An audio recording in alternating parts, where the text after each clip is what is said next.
এক দফার অসহযোগ ঘিরে সড়ক মহাসড়কে আন্দোলনকারীরা বিভিন্ন এলাকায় ত্রিমুখী সংঘর্ষ, ৭ জেলায় নিহত অন্তত ১৭। আন্দোলনের নামে নৈরাজ্যের প্রতিবাদে রাজপথে সর্বক্ষমতাসীন দলের নেতাকর্মীরা, বিএনপি জামায়াতের ষড়যন্ত্রের অভিযোগ। শিক্ষার্থীদের উপর গুলি বন্ধ চেয়ে ২ আইনজীবীর করা রিট হাইকোর্টে খারিজ, আইন মেনে সব পক্ষকে অধিকার প্রয়োগের আহ্বান। দেশে গণ অভ্যুত্থানের সূচনা হয়েছে, দাবি মির্জা ফখরুলের, আইন শৃঙ্খলা বাহিনীকে জনগণের বিরুদ্ধে অবস্থান না নেওয়ার আহ্বান। আমন্ত্রণ দেশ জনপদ সংবাদে, দেখছিলেন শিরোনাম, সঙ্গে আছি আমি ডানা ইসলাম। কোটা আন্দোলনে শিক্ষার্থী হত্যার জেরে সরকারের পদত্যাগ দাবিতে এক দফা নিয়ে রাজপথে বৈষম্য বিরোধী ছাত্র আন্দোলনকারীরা। রাজধানীর বিভিন্ন পয়েন্টে অংশ নিয়ে সড়কে যানবাহন চলাচল বন্ধ করে দেয় তারা। শাহবাগে ক্ষমতাসীন দলের নেতাকর্মীদের সঙ্গে আন্দোলনকারীদের দফায় দফায় সংঘর্ষ হয়। এ সময় বঙ্গবন্ধু শেখ মুজিব মেডিকেল বিশ্ববিদ্যালয়ে ঢুকে বেশ কয়েকটি অ্যাম্বুলেন্স সহ বিভিন্ন যানবাহন ভাঙচুর ও অগ্নিসংযোগের ঘটনা ঘটে। রাজধানীর পরিস্থিতি জানাচ্ছেন সাব্বিনা মজুমদার। সরকার পদত্যাগের এক দফা দাবিতে বৈষম্য বিরোধী ছাত্র আন্দোলনের অসহযোগ ও অবস্থান কর্মসূচিতে অচল রাজধানী। বিভিন্ন গুরুত্বপূর্ণ মোড়ে অবস্থান নিয়েছে আন্দোলনকারীরা, এতে বন্ধ হয়ে গেছে যানবাহন চলাচল। রোববার সকাল থেকে ঢাকার বিভিন্ন সড়ক ও মোড়ে জড়ো হয়ে বিক্ষোভ করে আন্দোলনকারীরা। শাহবাগে ছাত্রলীগ, যুবলীগ ও আন্দোলনকারীদের মধ্যে চলে ধাওয়া পাল্টা ধাওয়া। এক পর্যায়ে বঙ্গবন্ধু শেখ মুজিব মেডিকেল বিশ্ববিদ্যালয়ে প্রবেশ করে বিক্ষুব্ধ জনতার একাংশ। সেখানে কয়েকটি অ্যাম্বুলেন্স ভাঙচুর সহ একাধিক গাড়িতে আগুন দেওয়া হয়। এ নিয়ে ক্ষোভ জানান বিএসএমএমইউ এর কর্মকর্তা কর্মচারীরা। বহিরাগত আমাদের হাসপাতাল আক্রমণ করছে, হাসপাতাল পুড়ায় দিয়েছে, গাড়ি ঘোড়া সবকিছু পুড়ায় দিয়েছে। তবে আগুন দেওয়ার বিষয়টি অস্বীকার করে শিক্ষার্থীরা। আমরা আগুন দিই নাই, এখানে আমরা শুধু ভিতরে ঢুকছি, তারা আমাদের দিকে বাইকে গেছে গা, কিন্তু আমরা আগুন দিই নাই, এটা আমরা শিওর দিতে পারি। আমাগো একবার মাথাও ফাটায় লাইছে, এরলে আমরা বাঁচি না, আমরা আগুন ধরাইতে জান কোন শুন। মিছিলের সরগরম ছিল আফতাবনগর এলাকা। ইস্ট ওয়েস্ট বিশ্ববিদ্যালয়ের সামনে বেলা 11টার পর জড়ো হয় ব্র্যাক, ডিআইইউ সহ আশপাশের বিশ্ববিদ্যালয় ও কলেজের শিক্ষার্থীরা। এছাড়া ঢাকার science lab, press club, Bangla motor সহ গুরুত্বপূর্ণ পয়েন্টগুলোতে জড়ো হয়েছে বৈষম্য বিরোধী ছাত্র আন্দোলনকারীরা। একের পর এক শিক্ষার্থী হত্যার বিচার সহ এক দফা দাবিতে স্লোগানে মুখর করে তোলেন তারা। আমার মায়ের রক্ত, আবু সাইদের রক্ত। সাব্বিনা মজুমদার, দেশ টিভি, ঢাকা। সরকার পতনের এক দফা দাবির প্রতিবাদে রাজপথে অবস্থান নিয়েছে আওয়ামী লীগ ও এর বিভিন্ন সহযোগী সংগঠন। সকাল থেকে বিভিন্ন সড়কের মোড়ে মোড়ে অবস্থান নিয়ে সরকারের পক্ষে বিভিন্ন স্লোগান দিতে থাকে তারা। নেতারা অভিযোগ করেন, দেশে চলমান সহিংসতায় জামায়াত বিএনপির কূটকৌশল কাজ করছে। বিস্তারিত আলিমুজ্জামান সাফওয়ানের রিপোর্টে। কোটা আন্দোলনকারীদের এক দফা দাবির প্রতিবাদে সকাল থেকে ঢাকার রাজপথে সরব ক্ষমতাসীন দলের নেতাকর্মীরা। বিক্ষোভ মিছিল ও মোড়ে মোড়ে অবস্থান নেয় আওয়ামী লীগ, ছাত্রলীগ ও যুবলীগের নেতাকর্মীরা। রাসেল স্কোয়ারে মিছিল করে স্বেচ্ছাসেবক লীগ। নেতাকর্মীরা এক দফার বিরুদ্ধে স্লোগান দেয়।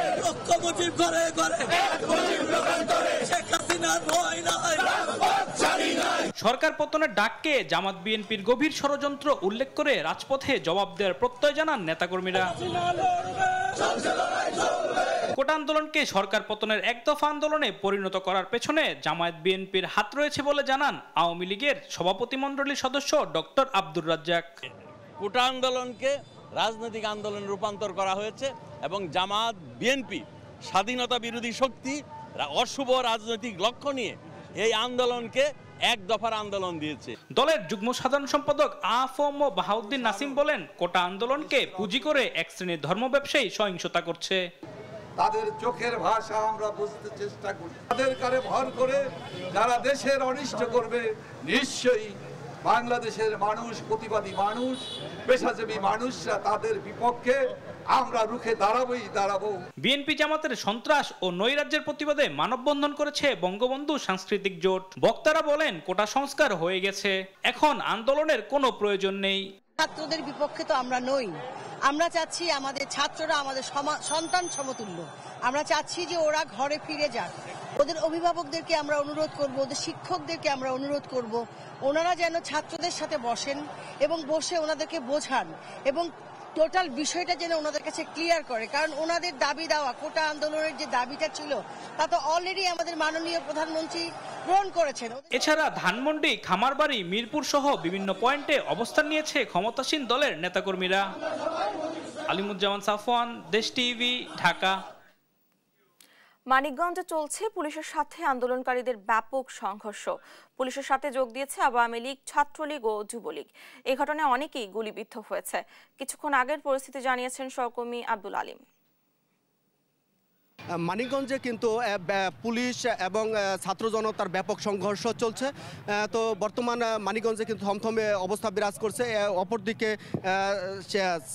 আন্দোলনকারী শিক্ষার্থী সহ সকল পেশা শ্রেণীর মানুষ কিন্তু এই আন্দোলনে যোগ দিয়েছেন। অপরদিকে পুলিশ কিন্তু শক্ত অবস্থানে রয়েছে এবং পুলিশ টিয়ার সেল এবং গোলাগুলি করছেন বলে দেখা গেছে এবং ছাত্রছাত্রীরা ইট পাটকেল নিক্ষেপ করছেন। আপনারা দেখতেই পাচ্ছেন যে ছাত্র জনতা এক পাশে জড়ো হয়েছে এবং তারা নানান স্লোগান দিচ্ছে সরকার পতনের দাবি তুলে, এবং পুলিশ প্রশাসন হার্ডলাইনে রয়েছে এবং আপনারা শুনতেই পাচ্ছেন যে পুলিশ প্রশাসনের যে টিয়ার সেলের নিক্ষেপ এবং সেই শব্দ আপনারা শুনতে পাচ্ছেন।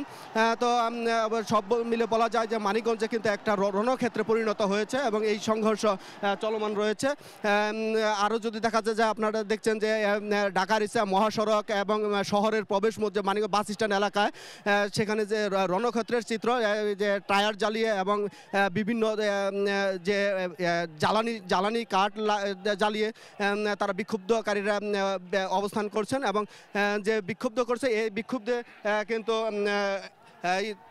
ইন্ডিপেন্ডেন্ট টেলিভিশন, এটিএন বাংলা টেলিভিশনের সাংবাদিক সহ প্রায় 10-12 জন সাংবাদিক আহত হয়েছে এবং অন্তত প্রায় 50 জনের মতো আহতর ঘটনা ঘটেছে। তো এই ছিল আমার কাছে মানিকগঞ্জের আন্দোলন সংগ্রামের যে সংঘর্ষ, সেই সংঘর্ষের সর্বশেষ খবর। এদিকে চট্টগ্রামে নিউ মার্কেট এলাকায় আন্দোলনকারীদের সাথে পুলিশ, আওয়ামী লীগ, ছাত্রলীগ ও যুবলীগের ত্রিমুখী সংঘর্ষ হয়েছে। এতে অন্তত 18 জন গুলিবিদ্ধ হয়েছে, আহত হয়েছে অনেকে। এ নিয়ে বিস্তারিত জানাচ্ছেন সহকর্মী AKM নাজিম। বৈষম্য বিরোধী ছাত্র আন্দোলনের যে অসহযোগ আন্দোলন চলছে সেটি আজ চট্টগ্রাম শুরু হয়েছিল। চট্টগ্রামে আমরা যেটি দেখেছি সকাল 10:30 থেকে যারা ছাত্র রয়েছেন তারা চট্টগ্রাম নগর নিউ মার্কেটে অবস্থান নিয়েছিল। তারপরেই তারা এখানে প্রায় ঘন্টাখানেক অবস্থান নেয়। তারপর আমরা যেটি দেখেছি বৈষম্য বিরোধী ছাত্র আন্দোলনের সাথে আসলে বিভিন্ন পেশার মানুষ তাদের সাথে যোগ দিয়েছেন এবং তারা ওখানে দাঁড়িয়ে বিভিন্ন ধরনের স্লোগান দিচ্ছেন এবং তাদের দাবি দেওয়া পূরণ হওয়ার জন্য তারা স্লোগান করছেন। তারপর আমরা দেখেছি পুলিশের সাথে তারপরেই নগর নিউ মার্কেট এলাকায় পুলিশের সাথে সংঘর্ষ হয়। তাদের সাথে আমরা যেটি দেখেছি বিভিন্ন যারা রয়েছে আপনার সরকার দলীয় যারা নেতাকর্মী রয়েছে তারাও যোগ দিয়েছিলেন এবং এই ক্ষেত্রে উভয়ের আমরা যেটি দেখেছি উভয়ের প্রায় বেশ কয়েকজন আহত হয়েছেন এবং গুলিবিদ্ধ হয়েছেন। এখন যেটি দেখছি পুরো চট্টগ্রামের নিউ মার্কেট, কাজডিউরি সহ গুরুত্বপূর্ণ জায়গাগুলোতে থমথম অবস্থা বিরাজ করছে এবং আইন শৃঙ্খলা বাহিনীর যারা সদস্যরা রয়েছেন তারা কঠোর অবস্থানে রয়েছেন। পাশাপাশি আইন শৃঙ্খলা বাহিনীর সাথে যারা সরকার দলীয় লোকজন, ছাত্রলীগ, যুবলীগের ছেলেরা তারাও বিভিন্ন চট্টগ্রাম নগরের বিভিন্ন মোড়ে মোড়ে অবস্থান নিয়েছেন। আসলে বলা যায় পুরো চট্টগ্রামে এখন এক ধরনের আতঙ্ক বিরাজ করছে। আর এই যে নিউ মার্কেট এলাকায় যে ঘন্টা খানেক আগে যে সংঘর্ষ হয় সেই সংঘর্ষে দুপক্ষের ছাত্রলীগ, যুবলীগ সহ বৈষম্য বিরোধী ছাত্র নেতারা যারা শিক্ষার্থী রয়েছেন তারা আহত হয়েছেন এবং আমরা যেটি জেনেছি প্রায় 20 থেকে 25 জন আহত হয়েছেন এবং তাদের মধ্যে বেশ কয়েকজন গুলিবিদ্ধ হয়েছেন। তারা বিভিন্ন হাসপাতালে চিকিৎসা নিচ্ছেন। ইতিমধ্যে নগরীর কাজদেউরি সহ বিভিন্ন এলাকায় আইন শৃঙ্খলা বাহিনীর সাথে ছাত্রলীগ, যুবলীগের ছেলেরা রয়েছেন এবং যারা বৈষম্য বিরোধী ছাত্র আন্দোলনের যারা শিক্ষার্থী রয়েছেন তারাও নগরের বিভিন্ন জায়গায় অবস্থান নিয়েছেন। তো বলা যায় আসলে পুরো পরিবেশটি একরকমের ভীতিকর পরিবেশ সৃষ্টি হয়েছে। এখানে আইন শৃঙ্খলা বাহিনীর পক্ষ থেকে যে কোনো ধরনের অপ্রীতিকর পরিস্থিতি এড়াতে আইন শৃঙ্খলা বাহিনীর সদস্যরা কঠোর অবস্থানে রয়েছেন এবং যেটি আইন শৃঙ্খলা বাহিনীর পক্ষ থেকে বলা হচ্ছে সরকারের গুরুত্বপূর্ণ জায়গা থেকে এবং গুরুত্বপূর্ণ স্থাপনাগুলো রক্ষায় যেগুলো দরকার সেগুলো তারা কাজ করছেন এবং আমরা যেটি দেখেছি আইন শৃঙ্খলা বাহিনীর পক্ষ থেকে নগরের গুরুত্বপূর্ণ জায়গাগুলোতে তারা অবস্থান নিয়েছেন এবং ইতিমধ্যে নগরের অন্যান্য জায়গাতেও যারা বৈষম্য বিরোধী ছাত্র আন্দোলনের নেতাকর্মী রয়েছেন তারাও অবস্থান নিয়েছেন এবং পাশাপাশি নগরের আরো জায়গাগুলোতে ছাত্রলীগ, যুবলীগের যারা রয়েছেন নেতাকর্মীরা তারাও অবস্থান নিয়েছেন। কিন্তু বলা যায় পুরো আসলে পরিস্থিতি আসলে থমথমে অবস্থা বিরাজ করছে, কারণ যে সংঘর্ষ সেই সংঘর্ষের কারণে পুরো চট্টগ্রামের এক ধরনের থমথমে পরিস্থিতি বিরাজ করছে। কিন্তু পুলিশের সাথে ছাত্রলীগ, যুবলীগের নেতাকর্মী রয়েছেন এক পাশে, অন্য পাশে আমরা যেটি জেনেছি বৈষম্য ছাত্র আন্দোলনের নেতাকর্মীরাও রয়েছেন। কিন্তু সবাই আসলে তারা তাদের রকম প্রস্তুতি নিয়ে রেখেছেন। গতকালকে আসলে এই চট্টগ্রামের চট্টগ্রামে কয়েকটি বাসায় হামলা হয়েছে, তার পরপরই আসলে এখানকার পরিস্থিতি পুরোটা উত্তপ্ত বলা যায়। কারণ এই যে সংঘর্ষ, এই ঘটনায় পুরো চট্টগ্রামে উত্তপ্ত এবং আইন শৃঙ্খলা বাহিনীর সতর্ক অবস্থা রয়েছেন। এখনো বৈষম্য বিরোধী ছাত্র আন্দোলনে যারা শিক্ষার্থী রয়েছেন এবং বিভিন্ন শ্রেণী পেশার মানুষ রয়েছেন, তারাও নগরের বিভিন্ন জায়গায় অবস্থান নিয়েছেন। চট্টগ্রাম থেকে এই ছিল আমার কাছে থাকা সর্বশেষ। সরকার পতনের এক দফা দাবিতে অসহযোগ আন্দোলনের রণক্ষেত্রে পরিণত হয়েছে সারা দেশ। আন্দোলনকারী পুলিশ ও আওয়ামী লীগ যুবলীগের ত্রিমুখী সংঘর্ষ চলছে। এতে মারা গেছে অন্তত 17 জন, আহত হয়েছে কয়েক শতাধিক। ভাঙচুর, অগ্নিসংযোগও চলছে ব্যাপক হারে। সহকর্মীদের পাঠানো তথ্যচিত্রে টুম্পা আফরোজার ডেস্ক রিপোর্ট। সরকার পদত্যাগের এক দফা দাবিতে অসহযোগ কর্মসূচিতে নেমেছে আন্দোলনকারীরা। আইন শৃঙ্খলা বাহিনীর পাশাপাশি মাঠে রয়েছে আওয়ামী লীগ, ছাত্রলীগ ও যুবলীগও। আছে বিএনপি জামায়াতের নেতাকর্মীরাও। এতে বিভিন্ন পক্ষের মধ্যে সংঘর্ষ, হত্যা, অগ্নিসংযোগ ও ভাঙচুরের ঘটনা ঘটেছে। বগুড়ায় আন্দোলনকারীদের সাথে পুলিশের সংঘর্ষে 2 জন নিহত হয়েছে। পুলিশের গুলিতেই তাদের মৃত্যু হয়েছে বলে অভিযোগ করে আন্দোলনকারীরা। বগুড়ার শহীদ জিয়াউর রহমান মেডিকেল কলেজ ও হাসপাতালে 9 জন এখনো ভর্তি রয়েছেন। অসহযোগ আন্দোলনে বগুড়া নওগাঁ মহাসড়কের দুধচাচিয়া উপজেলার সামনে সকাল 10টার দিকে অবস্থান নেন আন্দোলনকারীরা। সেখানে আওয়ামী লীগের অফিসে ভাঙচুর চালায় তারা। পুলিশ বক্সও ভাঙচুর করা হয়। পরিস্থিতি নিয়ন্ত্রণে পুলিশ টিয়ারশেল ও সাউন্ড গ্রেনেড নিক্ষেপ করে। এ সময় 12 জন গুলিবিদ্ধ হয়। সকাল থেকে ব্রাহ্মণবাড়িয়া সদরসহ বিভিন্ন উপজেলার গুরুত্বপূর্ণ পয়েন্টে আন্দোলনকারীদের সাথে ছাত্রলীগের দফায় দফায় সংঘর্ষ হয়। এতে গুলিবিদ্ধ সহ অর্ধশতাধিক আহত হয়েছে। সকালে ঢাকা সিলেট মহাসড়ক অবরোধ করে বিভিন্ন প্রতিষ্ঠানের শিক্ষার্থীরা। এতে যান চলাচল বন্ধ হয়ে যায়। শহরের বিরাসার মোড়ে ছাত্রলীগের সাথে আন্দোলনকারীদের দফায় দফায় সংঘর্ষ হয়। পাশাপাশি 15 থেকে 20টি মোটরসাইকেলে অগ্নিসংযোগ করা হয়। এছাড়া শহরের সরকারি মডেল স্কুলের সামনে থেকে নারী শিক্ষার্থীরা মিছিল বের করলে ছাত্রলীগ নেতাকর্মীরা তাদের মারধর করে। এতে 15-20 জন শিক্ষার্থী ও বেশ কয়েকজন সাংবাদিক আহত হয়। সরকার পতনের এক দফা দাবিতে রণক্ষেত্রে পরিণত হয়েছে জয়পুরহাট। এ সময় সংঘর্ষে নিহত হয় মেহেদি হাসান নামে এক আন্দোলনকারী। জয়পুরহাট 1 আসনের সংসদ সদস্য শামসুল আলম দুদু সহ অন্তত 50 জন আহত হয়। এদের মধ্যে কয়েকজনের অবস্থা আশঙ্কাজনক। অসহযোগ আন্দোলনে রণক্ষেত্র পরিণত হয়েছে কুমিল্লা। ঢাকা চট্টগ্রাম মহাসড়ক সহ জেলার বিভিন্ন এলাকায় পুলিশ ও ইউএনওর গাড়ি সহ বেশ কয়েকটি যানবাহনে অগ্নিসংযোগ ও ভাঙচুর করে আন্দোলনকারীরা। ঢাকা চট্টগ্রাম মহাসড়কে আগুন জ্বালিয়ে বিক্ষোভ করে তারা। আগুন দেয়া হয় হাইওয়ে পুলিশের রেকারেও। এ সময় আওয়ামী লীগ নেতার পেট্রোল পাম্পও ভাঙচুর করে বিক্ষুব্ধকারীরা। কুমিল্লার ব্রাহ্মণপাড়া উপজেলা নির্বাহী কর্মকর্তার গাড়ি ভাঙচুর, দেবিদ্বারে ভাঙচুর ও অগ্নিসংযোগ করে আন্দোলনকারীরা। আওয়ামী লীগ নেতাকর্মীরা বাধা দিলে সংঘর্ষ বাধে। এ সময় রুবেল নামের এক পথচারী নিহত হন। টুম্পা আফরোজ, নিউজ ডেস্ক, দেশ টিভি। দেখছেন দেশ জনপদ সংবাদ।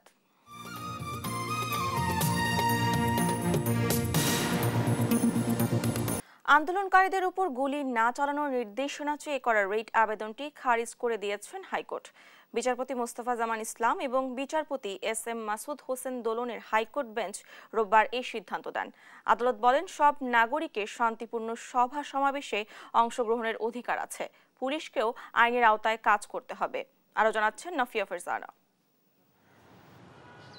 আন্দোলনকারীদের ওপর গুলি না চালানোর নির্দেশনা সহ 2টি বিষয়ে গেল 29 জুলাই উচ্চ আদালতে রিট করেন সুপ্রিম কোর্টের আইনজীবী মানজুর আল মতিন ও আইনুন নাহার লিপি। রোববার উভয় পক্ষের শুনানি শেষে আদালত ছাত্রদের আন্দোলনের উদ্দেশ্য পরিবর্তিত হয়েছে মন্তব্য করে 5টি নির্দেশনা দিয়ে রিট খারিজ করেন। আদালত আইন শৃঙ্খলা রক্ষা বাহিনীকে আইন মেনে দায়িত্ব পালনের কথা বলেন। আদালত যেটা সবচেয়ে বেশি গুরুত্বপূর্ণ যে অবজারভেশনটা দিয়েছেন সেটা হচ্ছে, যদি কোনো সভা সমাবেশ থেকে কোনো ধরনের সহিংসতা বা অরাজকতা বা উশৃঙ্খলা সৃষ্টি হয়, সেই ক্ষেত্রে পুলিশ আমাদের দেওয়ানি ফৌজদারি কার্যবিধির 127 থেকে যে বিধানগুলো রয়েছে সেখানে এবং PRB যেটা আছে পুলিশ রেগুলেশন অফ বেঙ্গল, সেইটার 153 থেকে 56 পর্যন্ত যে বিধানগুলো আছে সেই বিধানগুলো, অর্থাৎ এখানে যেগুলো আছে যে তারা লেথাল আর্মস তারা ফায়ার আর্মস এগুলো ইউজ করতে পারবে যদি প্রয়োজন হয়। একই সঙ্গে দুই আইনজীবী নিয়ম মেনে রিট আবেদন করেননি উল্লেখ করে রিট খারিজের নির্দেশ দেন।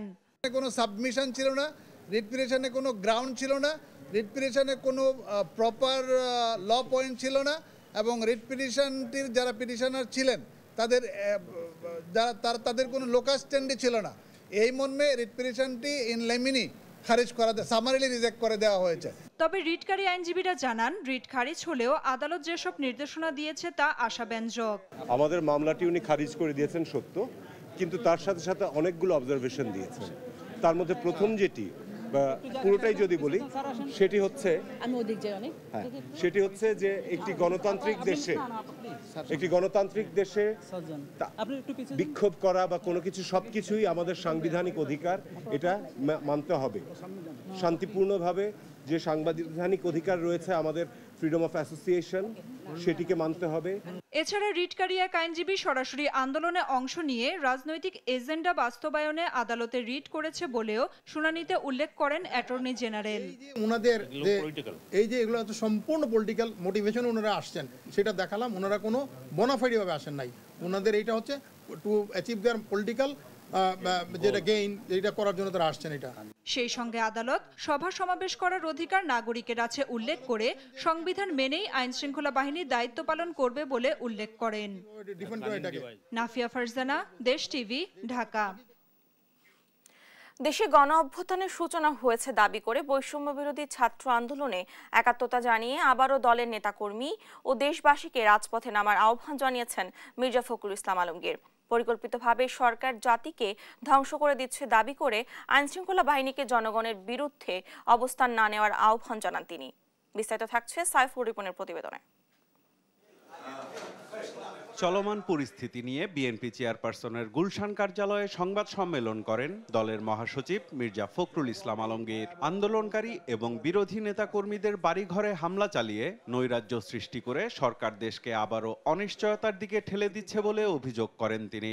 আমরা যে আওয়ামী লীগকে অতীতে চিনতাম সেই আওয়ামী লীগ এটা নয়, এখন এটা পাকিস্তানি হানাদার বাহিনীকেও ছাড়িয়ে গেছে। তার অভিযোগ, জনগণের বিরুদ্ধে যুদ্ধ ঘোষণা করেছে সরকার। দাবি করেন তাদের মানবতা বিরোধী কর্মকাণ্ডের প্রতিবাদে জেগে উঠেছে বিশ্ব বিবেকও। এই সরকার অত্যন্ত পরিকল্পিতভাবে এই জাতিকে ধ্বংস করে ফেলছে। সুতরাং একে রুখে দাঁড়ানোর এখনই সময় এবং এখনই তাকে রুখে দাঁড়াতে হবে এবং তাদেরকে পদত্যাগে বাধ্য করতে হবে, চলে যেতে বাধ্য করতে হবে। আমাদের শুধু সেনাবাহিনীর প্রতি নয়, দেশের সকল সরকারি কর্মকর্তা কর্মচারী, প্রশাসন, আইন শৃঙ্খলা রক্ষাকারী সকলের কাছে আমাদের আবেদন যে তারা কখনোই জনগণের বিরুদ্ধে অবস্থান নেবে না। জনগণের রক্তে, ছাত্রদের রক্তে আর যেন আমাদের রাস্তা যেন আপনার রঞ্জিত না হয়।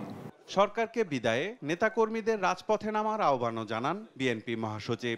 ফ্যাসিস্ট সরকারের হত্যাযজ্ঞ ও ধ্বংসযজ্ঞ আড়াল করতেই তথাকথিত তৃতীয় পক্ষ আবিষ্কারের জন্য সরকার বিরামহীন প্রচেষ্টা চালিয়ে যাচ্ছে, যা জনসাধারণ ঘৃণাভরে প্রত্যাখ্যান করেছে। বিএনপি জাতির এই চরমক্রান্তি লগ্নে দেশ ও জাতির বৃহত্তর স্বার্থে গণতন্ত্রের প্রিয় আপামর জনসাধারণ এবং বিএনপি অঙ্গ সহযোগী সংগঠনের সমস্ত নেতা কর্মী সমর্থক শুভরাধ্যদের প্রতি রাজপথে নেমে এসে জনতার সঙ্গে একাত্ম হয়ে গণহত্যাকারী স্বৈরাচারী সরকারের পতন ত্বরান্বিত করতে অসহযোগ আন্দোলন সফল করার আহ্বান জানাচ্ছে। সাংবাদিকদের প্রশ্নের জবাবে আর রক্তপাত না ঘটিয়ে সরকারকে পদত্যাগের আহ্বানও জানান মির্জা ফখরুল। বলেন, ক্ষমতা হস্তান্তরের প্রক্রিয়া নিয়ে সবার সঙ্গে আলোচনা করে দলীয় অবস্থান জানাবে বিএনপি। আমরা সকলের সঙ্গে পরামর্শ করে, বিশেষ করে ছাত্র আন্দোলন যারা করছেন তাদের সঙ্গে আলোচনা করে আমরা এই বিষয়টাকে পরে আপনাদের সামনে জানাবো, কারণ এখনই সেই সময়টা উপস্থিত হয়েছে বলে আমরা মনে করি না। সাইফুল রিপন, দেশ টিভি, ঢাকা। দেখছেন দেশ জনপদ সংবাদ।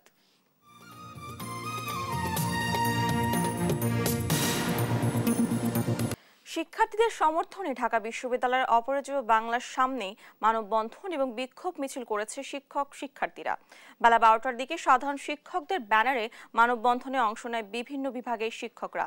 এ সময় তারা বলেন, বর্তমান সরকারের পেটুয়া বাহিনী যেভাবে হামলা চালিয়েছে তা কোনো সভ্য সমাজে হতে পারে না। অবিলম্বে সরকারের পদত্যাগও দাবি করেন তারা।